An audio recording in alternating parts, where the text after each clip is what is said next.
darles la bienvenida al acto que la Real Academia de Medicina hace en honor del ingreso como académico correspondiente del profesor Juan Sanchis Forés, catedrático de Cardiología de la Universidad de Valencia y jefe de la Unidad de Cardiología Intervencionista del Hospital Clínico Universitario de Valencia, que disertará sobre síndrome coronario agudo en el anciano, consideraciones sobre la fragilidad y comorbilidad. Él va a ser presentado por el ilustrísimo profesor y decano, doctor don Francisco Javier Chorro Gascó, académico de número y decano de nuestra facultad. Lo quieras, Javier.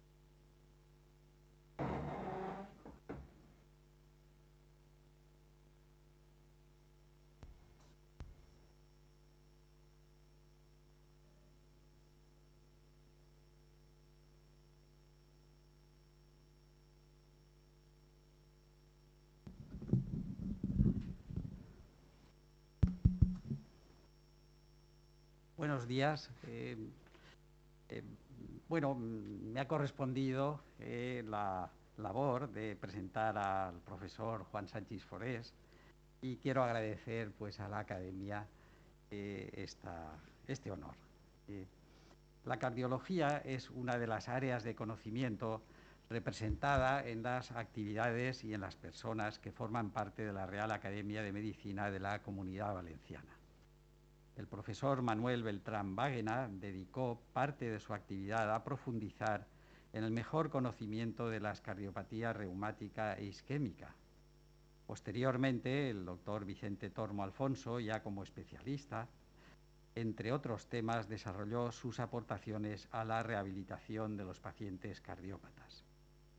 El profesor Vicente López Merino contribuyó a situar a la cardiología en el contexto de la medicina interna, y en su discurso de recepción como académico electo, titulado La medicina como arte y como ciencia, plasmó sus reflexiones sobre el equilibrio que hay que alcanzar entre estas dos formas de abordar la realidad en el ejercicio de la profesión médica, como nos ha recordado en diversas ocasiones el profesor John Bart. Cuando me incorporé a esta academia, en el discurso de recepción señalé el destacado papel del profesor López Merino en la formación de varias generaciones en diversos ámbitos de la medicina. Hace unas semanas, en la sesión convocada por la ilustrísima señora presidenta de la Real Academia, la profesora Carmen Leal, en recuerdo del profesor Carlos Carbonell Cantí, el profesor Parrilla lo mencionaba en su escrito, como también lo había hecho en anteriores ocasiones el profesor Adolfo Benajes cuando nos relataba cómo desarrollaron los estudios pioneros sobre la manometría esofágica o sobre la circulación portal. En el ámbito de la cardiología, el legado del profesor López Merino ha estado presente en generaciones sucesivas y su relación con la Real Academia se ha reflejado en la presencia de académicos correspondientes vinculados a él directa o indirectamente en su desarrollo profesional, tales como los doctores Segismundo Botella Solana, Luis Daniel Insa Pérez, Javier Merino Sesma, Ángel Yáceres Corihuela, Javier Abajarque, Vicente Bodí Peris, Julio Núñez Villota o Patricia Palau Sampío. Hoy se une a esta Real Academia y a este colectivo el profesor Juan Sanchis Forés, cuyos méritos personales le hacen claro merecedor de esta distinción y en cuya formación también hay que señalar la influencia del profesor López Merino, quien, como he señalado anteriormente, ha facilitado el desarrollo de la carrera científica de muchas de las personas que hoy estamos presentes en este acto.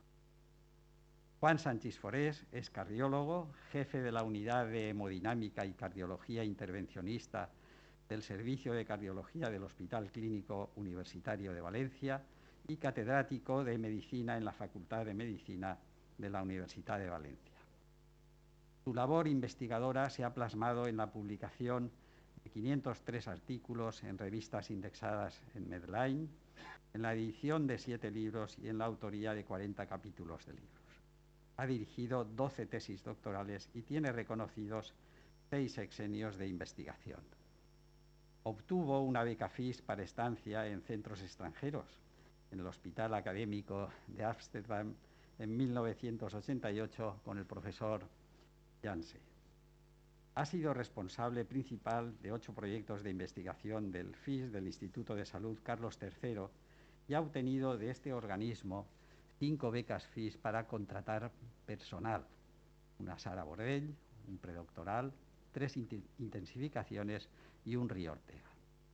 Ha sido jefe de grupo en la red de investigación cardiovascular Heracles desde 2007 hasta 2012 y desde 2012 del CIBER-CV, vigente en la actualidad. Fue editor asociado de la Revista Española de Cardiología desde octubre de 2009 hasta diciembre de 2014. Editor jefe de esta revista desde diciembre de 2014 a noviembre de 2015 y en la actualidad es editor jefe electo desde febrero de este año y tomará posesión de este cargo en octubre en el próximo Congreso de la Sociedad Española de Cardiología. En la Facultad de Medicina de la Universidad de Valencia ha sido secretario del Departamento de Medicina desde octubre de 2010 hasta enero de 2012 y en la actualidad es director del Departamento de Medicina de esta facultad. Sus líneas de investigación han incluido la electrofisiología experimental, en la que desarrolló su tesis doctoral titulada Inhomogeneidad de respuesta del nodo auriculoventricular, dirigida por el profesor López Merino y por mí mismo, realizada en el Departamento de Fisiología cuando era director el profesor Viña, con la inestimable colaboración del profesor Luis U. Belenguer y del profesor Alberola. La defendió en 1987 con la obtención de premio extraordinario.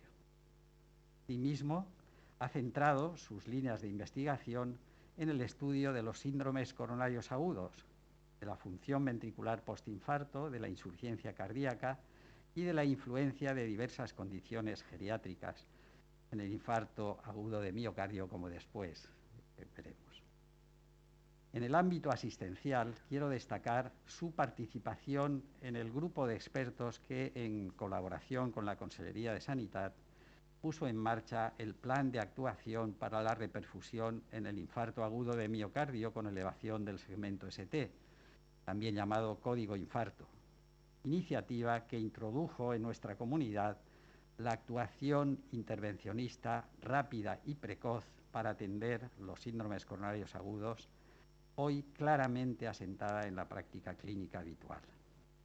También su contribución al desarrollo del programa de implante de válvulas aórticas transcatéter, TAVI, que está ofreciendo nuevas posibilidades terapéuticas a un sector importante de los pacientes con enfermedades valvulares.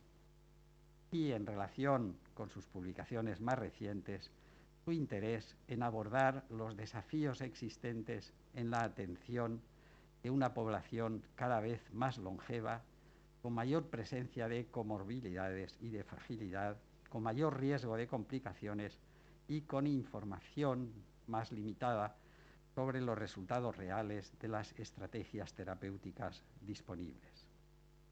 Agradezco la oportunidad de poder presentar al profesor Juan Sanchis Forés. Nos une una larga trayectoria en común y doy mi enhorabuena tanto a él, claro merecedor de la distinción que le ofrece la Real Academia de Medicina de la Comunidad Valenciana, como a esta institución por integrar entre sus miembros, una vez más, a un digno representante de la comunidad científica. Muchas gracias.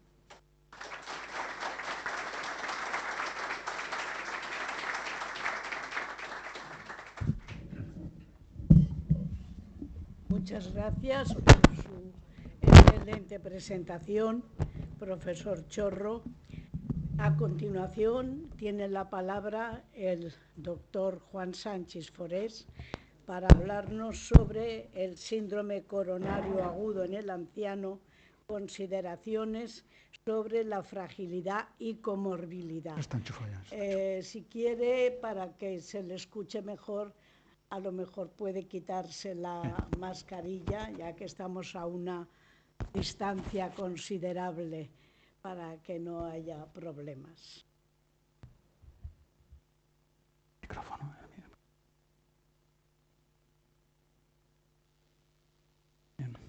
Buenos días y muchas gracias a la Academia por esta distinción.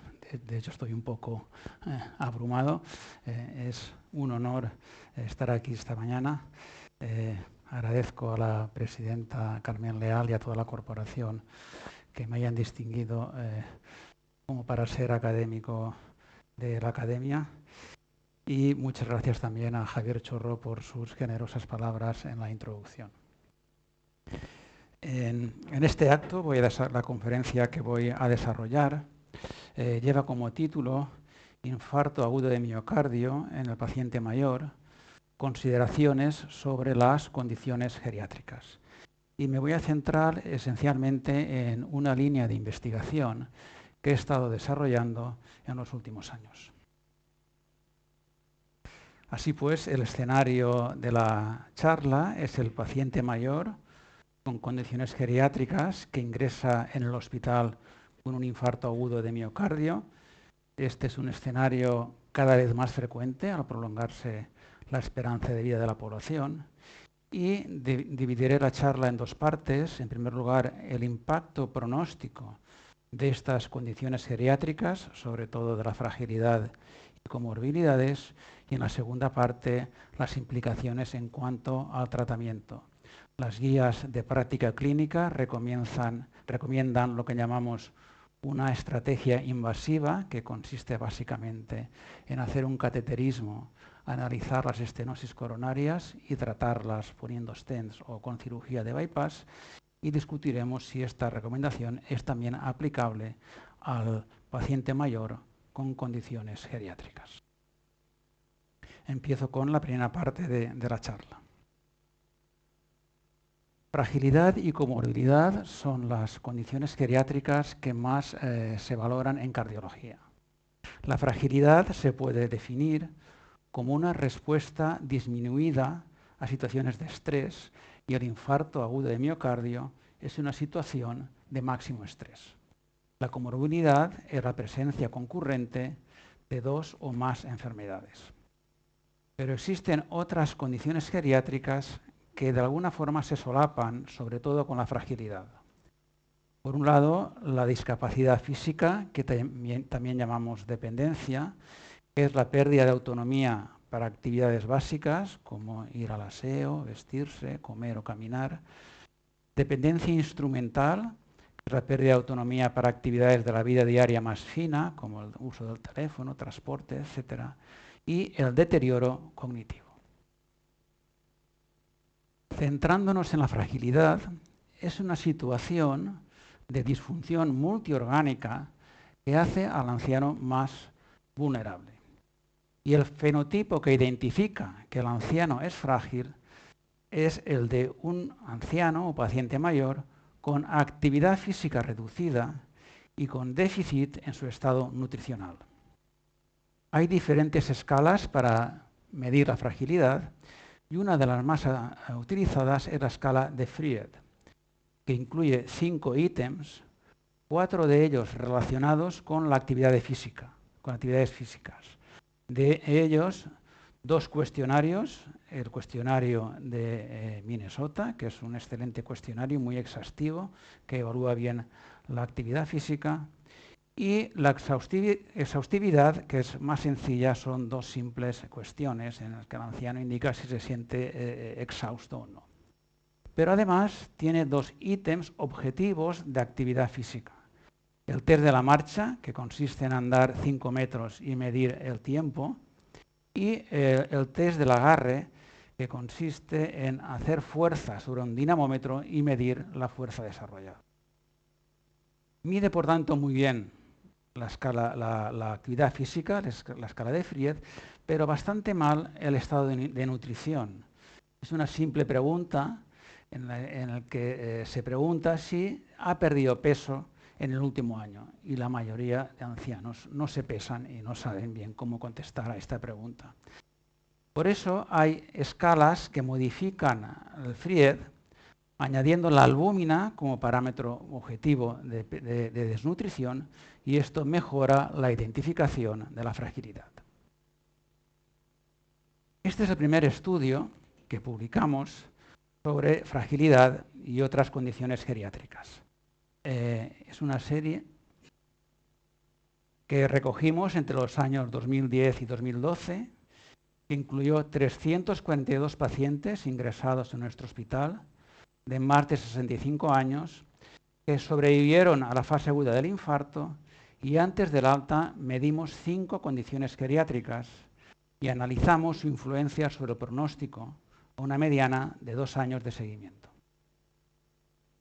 Estas son las 5 condiciones geriátricas que evaluamos: comorbilidad, fragilidad, deterioro cognitivo, discapacidad física y discapacidad instrumental. Las 5 se relacionan con mortalidad, sobre todo mortalidad. Las condiciones geriátricas son marcadores de mortalidad. Y al hacer un ajuste multivariable entre ellas, las 3 de mayor valor fueron la comorbilidad, la fragilidad y el deterioro cognitivo.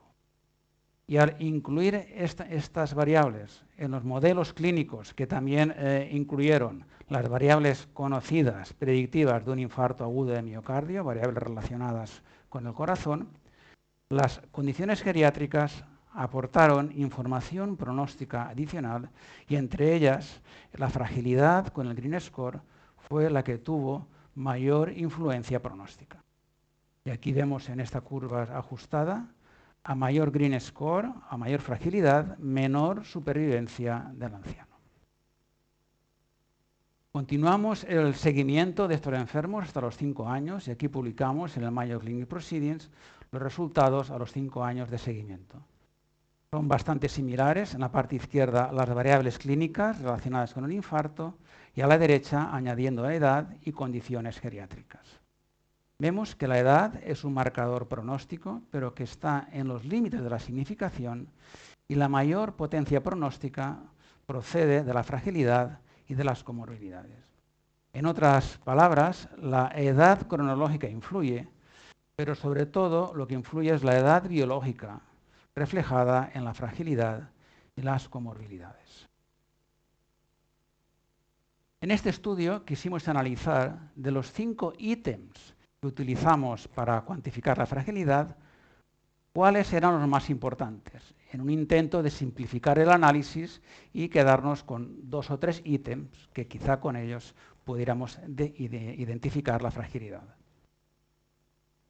Y aquí había más seguimientos: la mortalidad, analizamos mortalidad a 8 años, el Fried Score, que es el test de la fragilidad, tenía un importante valor predictivo, pero de los 5 ítems del Fried Score, los 2 más importantes fueron la baja actividad con el test de Minnesota y el test de la marcha, es decir, medir lo que tarda el anciano en andar 5 metros.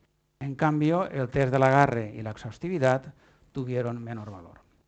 Y el estado de nutrición, solo con la pregunta del peso, no tenía valor pronóstico, porque es una pregunta que no evalúa bien el estado de nutrición, pero si lo cambiamos por la albúmina sí que fue un importante predictor pronóstico. Albúmina más alta, menor riesgo de mortalidad.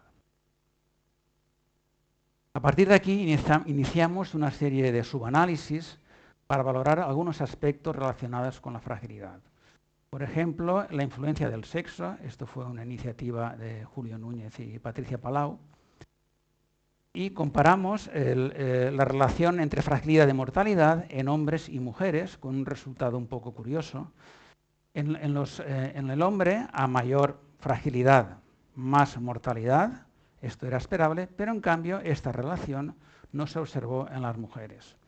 Este es un resultado que hay que ver con cautela, porque es un análisis de subgrupos de una serie que no es muy amplia, pero podría tener una explicación.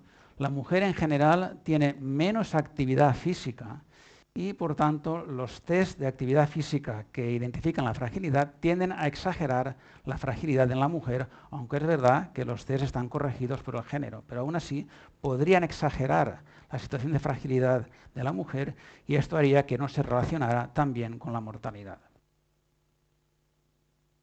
También analizamos la discapacidad física con el índice de Bartel, que es muy conocido y muchos de vosotros lo conocéis. A partir de un Bartel de menos de 90 puntos, esto indica que el paciente es dependiente para actividades relacionadas con el aseo o con comer.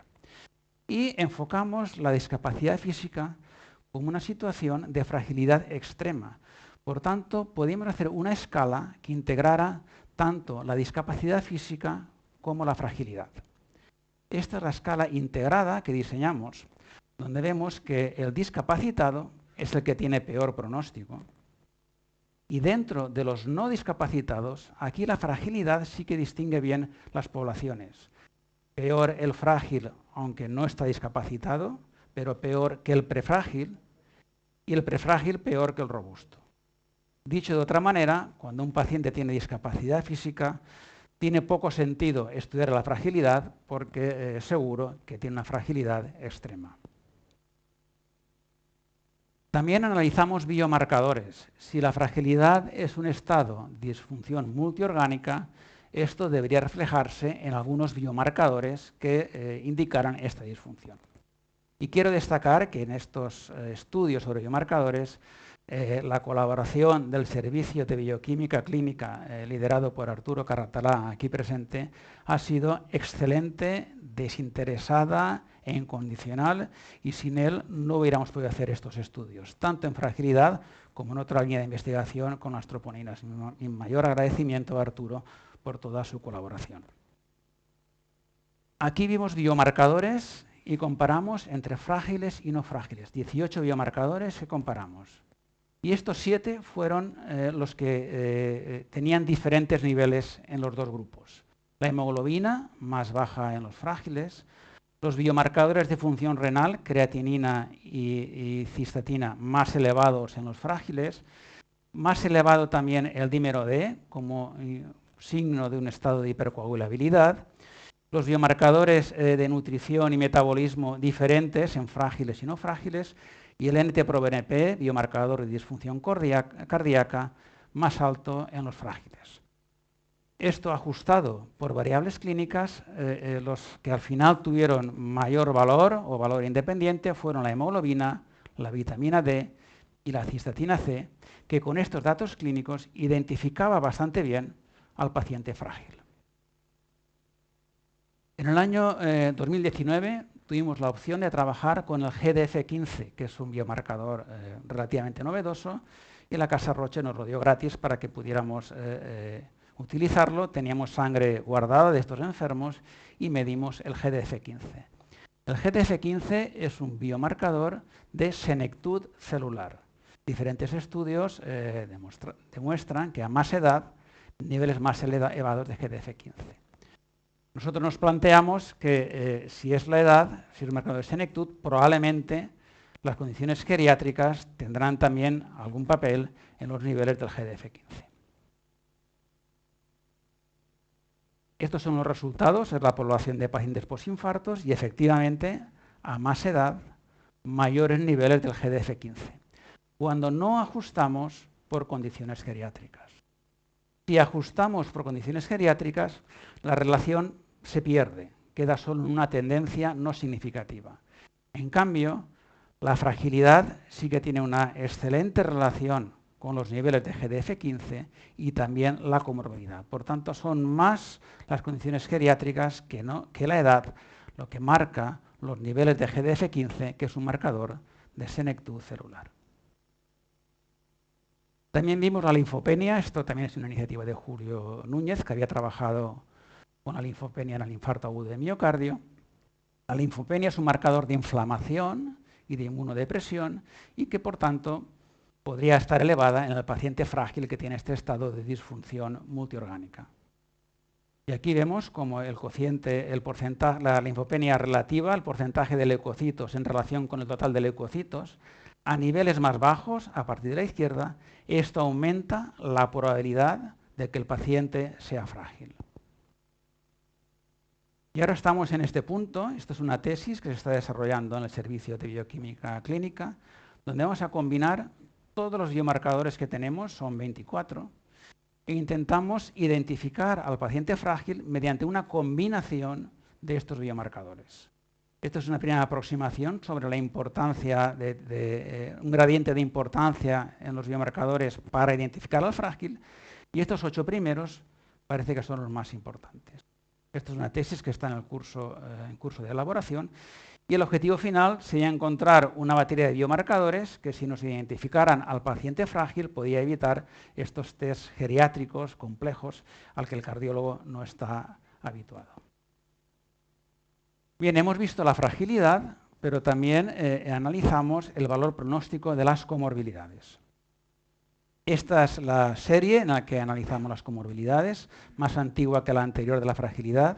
Aquí recogimos desde el año 2002 al año 2008 más de 1000 pacientes ingresados en el servicio por infarto agudo de miocardio, y buscando un índice de comorbilidad que validamos en una serie externa del Hospital Clínic de Barcelona, y manifiesto mi agradecimiento a Magda Eras y a Xavier Bosch, que nos pasaron los pacientes.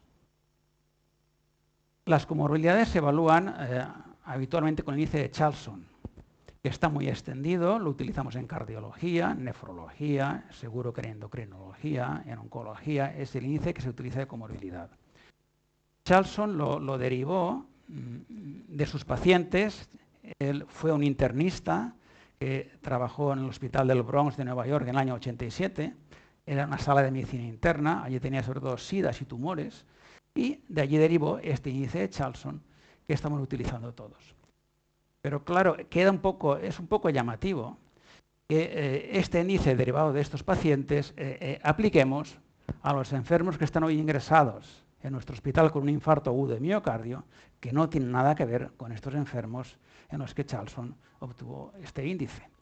Entonces nos planteamos qué parámetros de índice de Charlson realmente son prevalentes en la población de infarto agudo de miocardio en el tiempo actual, y cuáles tienen realmente valor pronóstico, con el fin de evitar tener que interrogar 17 comorbilidades, muchas de las cuales no están presentes en nuestros enfermos.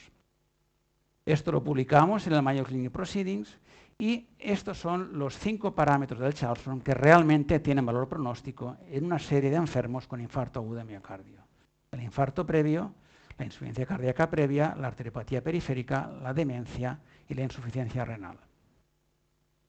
Con ellos, estos parámetros, derivamos este índice de comorbilidad sencillo que estratificaba muy bien el riesgo de la población. Con este estudio se nos quedó una duda. Yo no sé si esto a vosotros os ha pasado alguna vez. Publicas un estudio, es un éxito, pero publicado en el Mayo Clinic Proceedings, pero luego lo analizas y piensas, y esto ahora quizá lo hubiera abordado de una forma un poco diferente. Pero ya no tiene solución, ya lo has publicado. Pero me quedé con la duda y continué con la investigación. La duda es la siguiente. Claro, para Charlson, un infarto agudo de miocardio en la insuficiencia cardíaca congestiva es una comorbilidad para sus enfermos. Y así lo aplicamos en los enfermos de cardiología. Pero una serie de infarto agudo de miocardio, el infarto previo no es una comorbilidad, es la historia natural de la propia enfermedad. El ingreso previo por insuficiencia cardíaca tampoco es una comorbilidad, forma parte de la enfermedad. Esto ocurre en cardiología, pero por ejemplo en nefrología también utilizan el Charlson, pero la enfermedad renal no es una comorbilidad, forma parte de la propia enfermedad. Entonces, evaluamos de nuevo las comorbilidades, centrándonos solamente en comorbilidades extracardíacas y en pacientes ancianos de más de 70 años. Y lo validamos con un registro nacional externo, el registro longevo, que nos pasó los datos el doctor Ariza del Hospital de Belviche.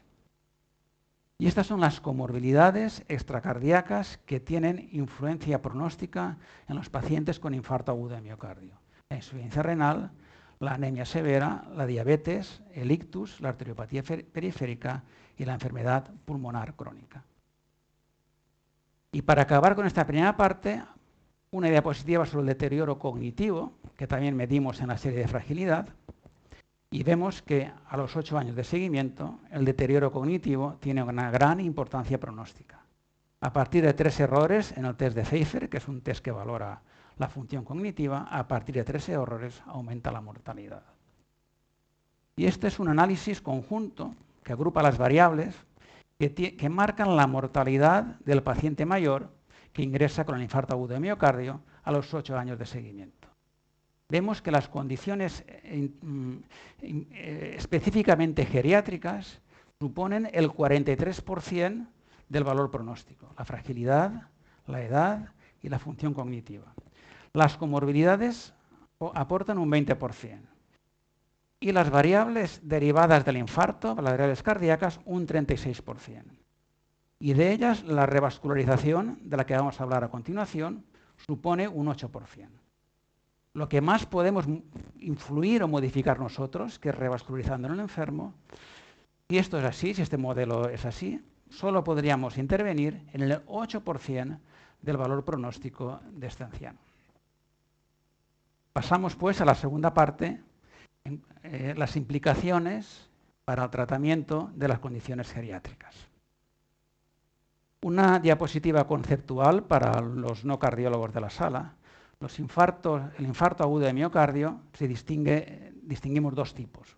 Uno, el infarto con elevación del segmento ST en el electrocardiograma, y otro, el infarto sin elevación del segmento ST del electrocardiograma. Una clasificación muy práctica, pero muy útil, porque cuando hay elevación del segmento ST, esto indica que hay una oclusión coronaria aguda y aquí hay que abrir la arteria y poner un stent. No hay otra. Además, es una emergencia. Hay un guardia de cardiología intervencionista y cuando hay un infarto se llama la guardia, hay que abrir la arteria y poner un stent. En el joven, en el mayor, con o sin condiciones geriátricas. Aquí no hay otro tratamiento. Sin embargo, esto es un ejemplo de un infarto con elevación del segmento ST.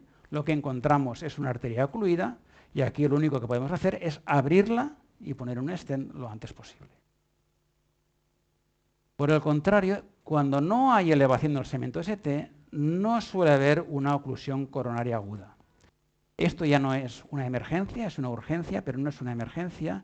Y las guías recomiendan hacer también un cateterismo, pero en 24-48 horas. Y la pregunta es, ¿esto también es aplicable en el paciente mayor? Porque las guías recomiendan esto en base a ensayos clínicos en que los pacientes mayores con condiciones geriátricas no están. Por tanto, no sabemos si esto es aplicable a esta población.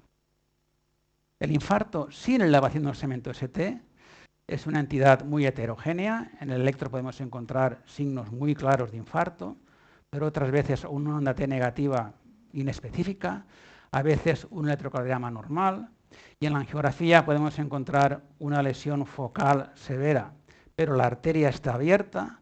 Obviamente esta angiografía lo que pide es poner un stent, pero voy a hacer un poco de abogado del diablo. Si se trata de un anciano con condiciones geriátricas, la arteria está abierta, el enfermo está estable, el tratamiento médico puede ser una alternativa.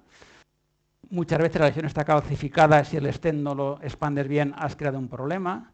Si el enfermo está en fibrilación auricular, requiere además doble integración por el stent, tenemos otro problema. Por tanto, se puede meditar la mejor solución en el anciano con condiciones geriátricas. A veces encontramos una enfermedad multivaso que requiere cirugía coronaria y también plantea la duda si esto es el riesgo quirúrgico de este tipo de enfermos. Y estos son dos ejemplos de múltiples ejemplos que podía poner del infarto sin elevación del segmento ST. Es una entidad de un espectro muy amplio. ¿Qué pasa cuando un paciente mayor con síndromes geriátricos tiene un infarto sin elevación del segmento ST? Pues que, como hemos visto, este enfermo puede ser frágil, tener comorbilidades, tener deterioro cognitivo, y esto es un marcador muy potente de mortalidad que va más allá del propio infarto sin elevación del segmento ST. La pregunta es si una estrategia invasiva puede modificar el mal pronóstico de este enfermo. ¿Qué hace el cardiólogo clínico en su práctica habitual? Estos son datos sacados de nuestra base de datos. Vemos que por decisión propia, cuanto más frágil es el enfermo, pide menos cateterismos, sin saber bien por qué. Y cuantos más comorbilidades tiene el enfermo, también pide menos cateterismo. Esto se basa en percepciones de que revascularizar este enfermo va a ser difícil y tiene complicaciones, y percepciones de una falta de beneficio de la revascularización en un paciente que de cualquier forma tiene mal pronóstico. Lo que no sabemos es si estas percepciones están justificadas. Este es el único ensayo clínico dirigido a ancianos que compara una estrategia invasiva frente a conservadora en pacientes mayores con infarto sin elevación del segmento ST. El estudio After 80 incluye pacientes de 80 o más años. Este estudio, que es la única prueba de evidencia que tenemos, tiene limitaciones muy importantes que brevemente voy a reflejar. En primer lugar, un ritmo de reclutamiento de pacientes bajísimo. De 4.000 que tenían criterios de entrada, se quedaron con 400 en 3 años. Esto sugiere un sesgo de selección. Seguro que los enfermos con condiciones geriátricas no están aquí. Aquí están los ancianos de 80 años que están muy bien. Los pacientes se aleatorizaron a una estrategia invasiva, todos cateterismo, y a una estrategia conservadora, ninguno cateterismo. Esto es una exageración. Aunque la estrategia sea conservadora, si el paciente va mal, si tras el infarto sigue con isquemia recurrente, entra en insuficiencia cardíaca, se debe hacer un cateterismo. Y en este estudio estaban prohibidos los cateterismos en el brazo conservador, independientemente de la evolución clínica del enfermo. Bajo estas circunstancias, la supervivencia libre de este evento combinado de muerte, infarto, revasculación urgente o ictus fue mayor en los pacientes que siguieron una estrategia invasiva. Pero considerando que aquí no hay enfermos con condiciones geriátricas y que la estrategia conservadora fue ultraconservadora. Y además no hubo diferencias en los eventos duros, ictus y mortalidad, y tampoco hubo diferencias en la calidad de vida, que es un dato muy importante en el anciano. Nosotros hicimos un ensayo clínico abordando el anciano, pero con comorbilidades, abordando el problema específico de las comorbilidades. El estudio MOSCA viene de comorbilidades en el síndrome coronario agudo. Fue un ensayo clínico multicéntrico nacional, contó con la financiación del FIS, el FIS da poco dinero, con él pudimos pagar la base de datos electrónica y de esta forma iniciamos el estudio. Los criterios de inclusión fueron infarto sin elevación del segmento ST, más de 70 años y al menos 2 de estas comorbilidades. Se autorizaron a una estrategia invasiva y a una conservadora, pero en la conservadora se permitía el cateterismo en caso de mala evolución clínica. Vemos que en el brazo conservador hubo una cuarta parte de enfermos que recibieron un cateterismo que entra dentro de lo que racionalmente se debe hacer. Y no encontramos diferencias entre una estrategia invasiva y una estrategia conservadora. La limitación de este estudio es que no se pudo alcanzar el tamaño de la muestra, porque incluir a enfermos de estas características es complejo y además si no hay incentivación aún es más complejo, y no alcanzó el tamaño muestral. Pero por la morfología y la evolución de las curvas no parece que con más pacientes pudieran haber diferencias. Bien, como no acabamos de resolver el problema con este ensayo clínico, hicimos otra cosa, un registro con muchos enfermos, una especie de Big Data. Pedimos los datos a 11 hospitales nacionales que conocíamos que tenían base de datos de enfermos con infarto sin elevación del segmento ST, nos cedieron los datos e hicimos una base común de más de 7.000 enfermos de edad superior a 70 años procedentes de 11 registros nacionales. En todos ellos se recogían las comorbilidades. Quisimos ver el potencial beneficio de revascularizar estos enfermos durante el ingreso hospitalario y vemos que la revascularización reduce de forma importante el riesgo de mortalidad. Esto es un registro, los registros tienen variables de confusión, como hemos visto se tienden a cateterizar y a revascularizar los enfermos que están mejor.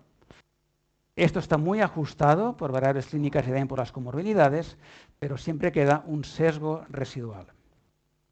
Un dato llamativo de este análisis, aquí vemos en el eje X el número de comorbilidades y en el eje Y el beneficio de la revascularización en términos de hazard ratio, y vemos que cuando no hay comorbilidades, el beneficio de la revascularización es muy importante. Hazard ratio muy bajas reducen de forma importante el riesgo de mortalidad al año. Al aumentar el número de comorbilidades, se va perdiendo el beneficio de la revascularización con 4 comorbilidades pasa a ser en los límites de la significación y a partir de 5 comorbilidades la revascularización ya no aportó beneficio. ¿Y cuáles son las comorbilidades que más perjudican este potencial, este efecto protector de la revascularización? La arteriopatía periférica, el subgrupo de arteriopatía periférica no se benefició de la revascularización.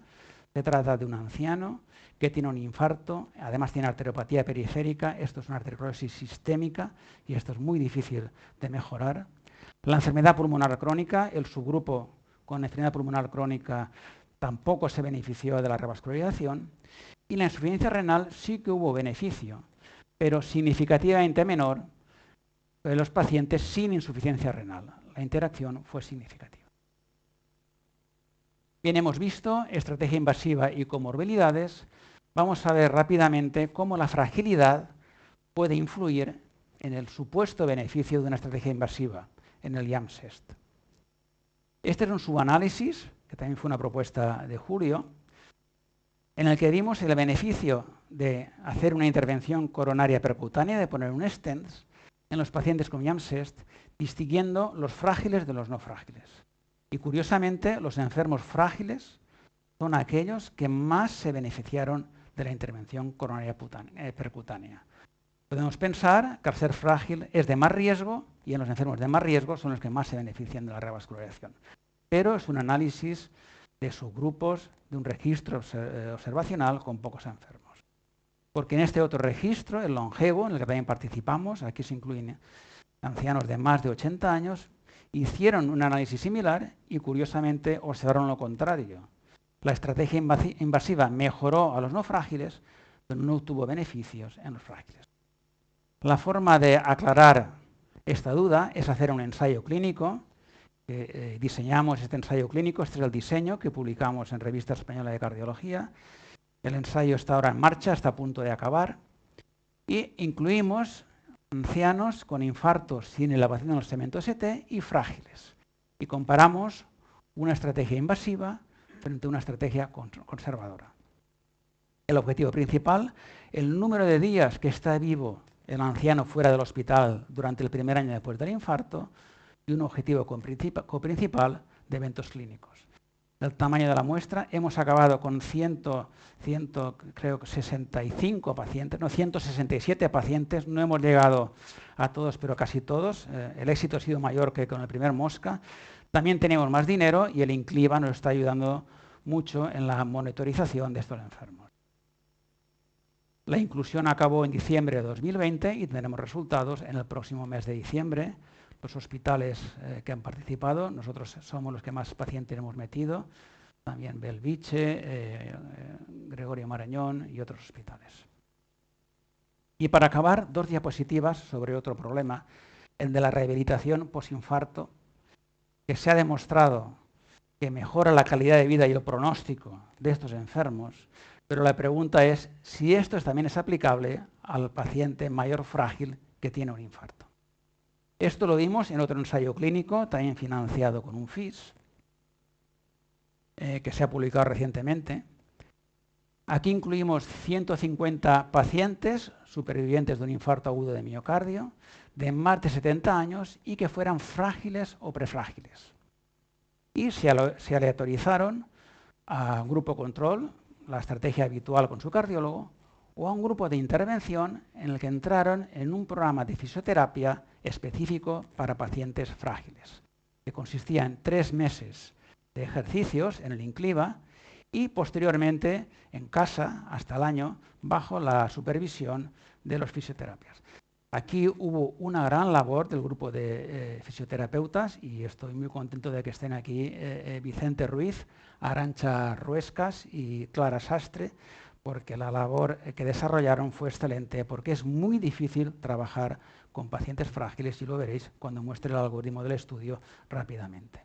El objetivo principal del estudio es el estado de fragilidad al año después de este programa de ejercicios. Este es el algoritmo, que es un caos porque trabajar con estos enfermos es realmente caótico. 150 pacientes, de 268 a 150 aceptaron participar, 77 se autorizaron al grupo control 73 a la intervención. De estos controles al año aparecieron 45 para evaluarse, y de los que entraron en intervención, 73, solo 44 hicieron el programa. Los otros cayeron por diferentes motivos. Uno murió antes de llegar al programa, otro 12 de deterioro clínico, y 16 finalmente no quisieron participar. Y de estos 44, 37 acudieron a la evaluación de los 12 meses. En el análisis por intención de tratar, es decir, considerando los 73 que hicieron el grupo de intervención, aunque sabemos que solo 44 realmente hicieron algo, ya se observa que la fragilidad a los 3 meses, medida con el FIDE-Score, mejoró en el grupo de intervención, aunque no llegó a la significación estadística. Pero luego se perdió al año. En casa, cuando dejan de venir al INCLIVA y han de hacer los ejercicios por sí mismos, pues el anciano ya no cumplimenta lo que se le prescribe. Y en el sensitive analysis de los subgrupos que sí que hicieron la intervención, vemos que aquí sí que hubo mejora significativa de la fragilidad en los 44 que hicieron el programa, aunque de nuevo esto se perdió al año. Y en los 23 que no solo hicieron el programa, sino que lo hicieron completo, aquí es donde más se observó la mejoría en el estado de fragilidad a los 3 meses, aunque de nuevo se perdió al año. No hubo diferencia entre eventos clínicos, el estudio no estaba diseñado para eventos clínicos, pero sí que observamos un dato en relación con la trayectoria de la fragilidad. La fragilidad la medimos al alta, a los 3 meses y al año. Y vimos que si empeoraba la fragilidad durante el año, esto aumentaba el riesgo de mortalidad. Esta es la trayectoria de fragilidad en el subgrupo que sobrevivieron al año, mejoría a los 3 meses y mantenida hasta el año. En cambio, los que fallecieron, fragilidad más alta inicial, mejoría a los 3 meses, pero luego empeoramiento hasta el año. Paso ya a las conclusiones. El escenario ha sido el paciente mayor con infarto agudo de miocardio. Hemos visto, en primer lugar, el valor pronóstico de las condiciones geriátricas y hemos observado que fragilidad, comorbilidades y deterioro cognitivo son un potente factor de mal pronóstico, sobre todo de mortalidad. Por tanto, se deberían evaluar para estratificar el riesgo del paciente mayor ingresado con infarto agudo de miocardio. En cuanto al potencial beneficio de una estrategia invasiva en estos enfermos, faltan ensayos clínicos en pacientes mayores con condiciones geriátricas que evalúen cuál es la mejor estrategia terapéutica. Una estrategia invasiva probablemente mejora el pronóstico en el paciente mayor sin condiciones geriátricas. Tenemos el estudio After 80 que he comentado antes, con todas sus limitaciones. Pero en el paciente con condiciones geriátricas la información es escasa. A falta de evidencias sólidas, es fundamental una cuidadosa evaluación clínica para la toma individualizada de decisión en estos enfermos. Y esto de hacer el cardiólogo clínico, poner en una balanza tratamientos cuyo beneficio es indudable, como la estrategia invasiva, pero por otro lado, factores pronósticos no relacionados con el infarto de miocardio que tienen un peso de gran importancia. La pregunta es, ¿cuándo parar los procedimientos invasivos? Es una pregunta que tiene difícil respuesta y hay que individualizar caso a caso. Por tanto, en este tema del paciente mayor con condiciones geriátricas y infarto agudo de miocardio, hay una especie de laguna del conocimiento y con esta línea de investigación hemos intentado aportar nuestro grano de arena. Y antes de acabar, yo quiero agradecer a algunas personas con las que he coincidido a lo largo de mi desarrollo profesional, sobre todo en la parte de investigación, porque he tenido mucha suerte y he podido aprender muchísimo de ellos. Yo no sé, ellos han aprendido algo de mí, pero yo he aprendido muchos de ellos. Solo puedo citar a unos pocos, pero lo tengo que hacer. Y como ya Javier Chorro comentó en su presentación, todo empezó con don Vicente López Merino. Los más mayores de la sala han tenido la oportunidad de conocerlo. Una inteligencia fuera de lo normal. En la campana de Gauss de la inteligencia estamos todos por algún sitio. Don Vicente está en el extremo de los excepcionales. Don Vicente inoculó el virus de la investigación a Javier Chorro y lo dejó totalmente infectado y puso en marcha el programa de electrofisiología experimental años antes de que llegara yo. Cuando llegué yo, a mí también me dio alguna dosis y Javier otras dosis adicionales y me enganché a este programa de investigación con la ayuda incondicional de Luis Such. Y allí estuve pues unos 10 años, desde mitad de los 80 hasta mitad de los 90. Fue una época dura, pero muy gratificante, con muchas anécdotas que Javier y yo sabemos. Algunas se pueden decir y otras mejor no decirles porque las condiciones en las que trabajamos eran realmente curiosas. En el año 92 tomé posesión de la plaza de adjunto de cardiología en el Hospital Clínico de Valencia. Entonces no se llamaba OPE, se llamaba de otra manera. Fui asignado a hemodinámica y cateterismo cardíaco y me dediqué a la cardiopatía isquémica. Y esto era una bifurcación. No podía trasladar la electrofisiología experimental que se hacía aquí con la cardiopatía isquémica y entonces opté ya por investigación en cardiología clínica. Allí estaba Vicente Bodí, residente en aquellos años, y le inoculé unas cuantas dosis del virus de la infección y se quedó infectado. Y pusimos en marcha las bases de datos del FileMaker Pro, aquel inicial, una de infarto con ST elevado y otra de infarto sin elevación del segmento ST. Bueno, el rendimiento que han dado a esas dos bases de datos. Gracias al apoyo de Ángel Llàcer, jefe de servicio de cardiología en aquellos años, que tuvo un apoyo decidido por la investigación clínica, aparte que admiro sus cualidades como cardiólogo clínico. Luego vino Julio. Julio vino absolutamente infectado con la investigación, pero por si acaso yo le inoculé unas cuantas dosis adicionales y se ha quedado totalmente infectado. Él cogió la base de datos de infarto con ST elevado al principio y luego ya derivó a la insuficiencia cardíaca. Y su unidad, la unidad que él lidera, es de las más potentes de este país, con influencia en el exterior. Y si hacemos un análisis de los medios que uno tiene y potencia de investigadora, Julio se sale de la campana de Gauss, está en otra distribución. Y este es mi grupo actual en cardiología intervencionista, que están vacunados contra el virus de la investigación. No hay manera de que se infecten. Lo seguiré intentando, les encanta poner stents, esperemos de desarrollar más programas de investigación. Y muchísimas gracias a la Academia, a Carmen Leal, Juan Viña, Juan Ascaso, a toda la corporación. Es un honor haber estado aquí esta mañana. Muchísimas gracias, podéis contar conmigo para lo que queráis.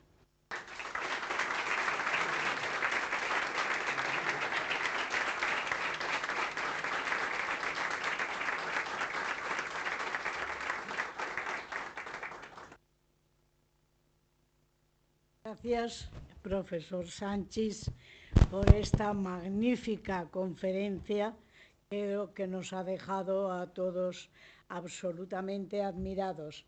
A continuación, el señor secretario general de la Real Academia, el profesor Juan Viña, dará lectura al título de académico correspondiente. La Real Academia de Medicina de la Comunidad Valenciana ha acordado, en la sesión celebrada el día 13 de febrero del 2020, nombrar académico correspondiente a don Juan Sánchez Forés por estar comprendidos sus méritos y circunstancias en el artículo 19 del reglamento vigente. Valencia, 16 de septiembre del 2021, firmado la presidenta y el secretario general. Muchas gracias, Juan. Muchas gracias. Ay, muchas gracias, Javier. Muchas gracias, Juan.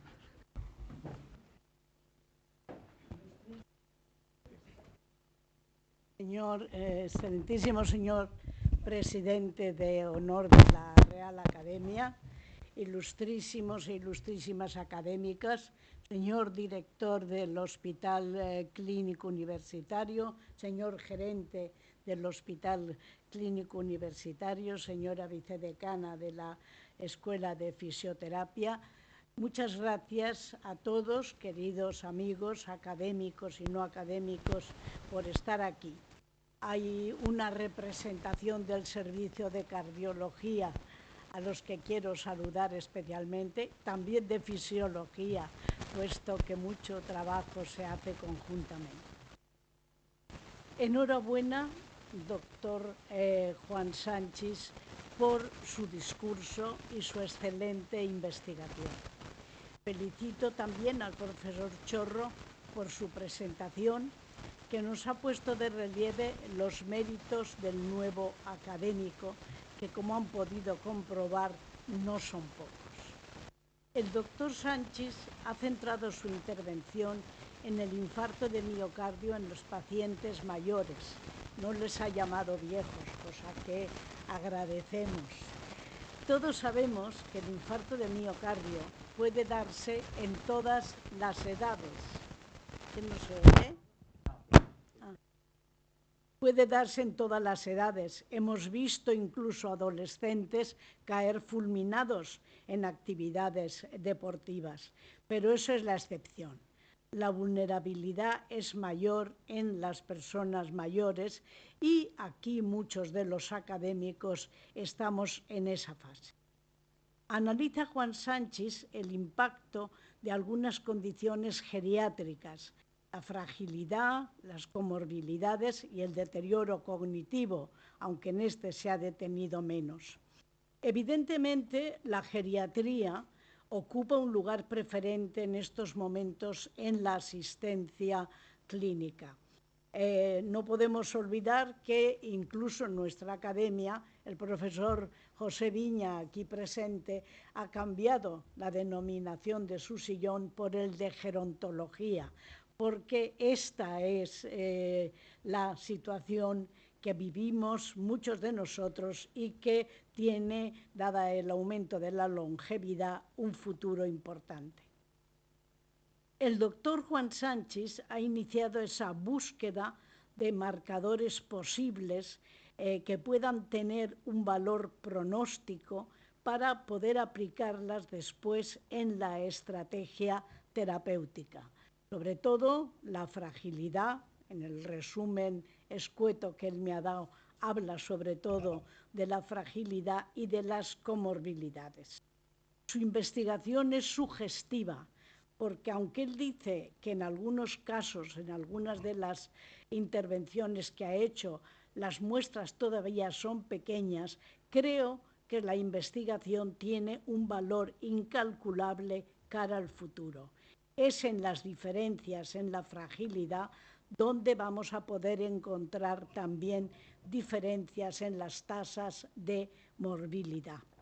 Para los psiquiatras, hablar precisamente de cardiología creo que es la especialidad que más cerca nos viene, por una razón muy sencilla, porque la simbiosis cerebro-corazón es evidente y el corazón es la base de nuestras emociones. Cuando tenemos emociones, estas a lo mejor repercuten en el hígado o en otros órganos, pero donde se perciben es precisamente en el corazón. De ahí que nos importe tanto saber qué ocurre dentro de nuestro corazón, cómo podemos además conseguir que en el futuro, en un futuro que para nosotros es cada vez más inmediato, las posibilidades de recuperación sean las mejores posibles. Decía Van Gogh, un pintor, no un poeta, que el corazón del ser humano es parecido al mar. Tiene tormentas, oleajes, pero en sus profundidades también tiene perlas. ¿Son esas perlas esos factores que pueden protegernos en un momento determinado? El estudio de la fragilidad, el estudio de la influencia de las comorbilidades, son perlas que están ahí y que hay que buscarlas. ¿Es Juan Sanchis un buscador de perlas? Como buen melómano, porque nos cruzamos continuamente en la ópera, seguro que conoce la ópera de Bizet, Los pescadores de perlas. Por eso me he atrevido a llamarle a él pescador de perlas. Porque si se han dado cuenta ustedes, aparte dentro de los estudios sobre la fragilidad, sobre las comorbilidades, él ha ido mucho más allá, buscando muchas más raíces, muchos más datos, sobre todo para entender qué pacientes van a necesitar determinadas estrategias. ¿Cómo influye la fragilidad? ¿Cuáles son los pacientes que más se pueden beneficiar? A mayor fragilidad podemos encontrar mejores resultados. A mí me han quedado tantas dudas, sobre todo por mi desconocimiento de la cardiología, sobre si una estrategia invasiva versus una estrategia conservadora en un momento determinado puede ser fundamental. También me ha parecido importantísimos los estudios sobre la rehabilitación en aquellos pacientes con mayor fragilidad, aunque como ocurre con tantos programas de rehabilitación, y hablo de los propios de rehabilitación psicosocial, su mejoría, a veces inicial, va desapareciendo progresivamente con el tiempo, algo que creo que también ocurre en estos pacientes. Nos ha señalado, pues, cuáles son esos factores que tienen un mal pronóstico para aquellos pacientes que sufren un infarto agudo de miocardio en edades más avanzadas y cuál sería el beneficio que podemos encontrar en una estrategia más determinada en el futuro. Los estudios que él ha mencionado todavía tienen que alcanzar algunos resultados que espero sean fructíferos. Por eso quiero felicitar muy expresamente al profesor Sanchis por su excelente investigación, orientada a un futuro mejor de la patología cardíaca en las personas mayores. Y sobre todo, le felicito a él, felicito al servicio de cardiología, a todas las personas que ha mencionado, al más joven de los que conozco, el Julio Núñez, que está aquí presente y el que también casi es como si fuera pariente mío. Pues felicito a todo el servicio, a todos los que han contribuido, al profesor Chorro, que lidera el grupo con mano firme, aunque suave, porque todos sabemos que Javier Chorro tiene un carácter muy apacible, pero sobre todo felicito a esta Real Academia por poder incorporar al profesor Sanchis a nuestra institución. Muchas gracias, Juan.